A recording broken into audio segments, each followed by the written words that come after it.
Today I'm going to show an ultimate way of getting earthworms by using electrical current. We need an extension cord, a power plug with the cord and a steel pin. Let's shove the steel pin into the ground, as deep as possible.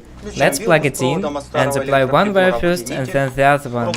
You have to touch the steel pin with the wire that sparks this way. You can capture it on video.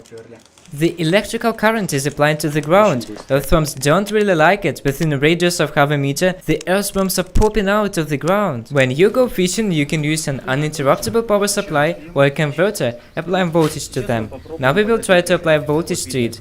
It's sparking. Capture it on video. In order to show the advantage of this way of getting earthworms, we were also digging for earthworms. I compared results of both ways of getting earthworms. Those earthworms that we got digging were small or torn. We got much more earthworms with the help of electrical current, and they were much bigger. They remain alive. Fish bite such earthworms not worse than those that we got digging. They don't die after applying electrical current. That's why you can get them many times at the same place. I can hear them popping out.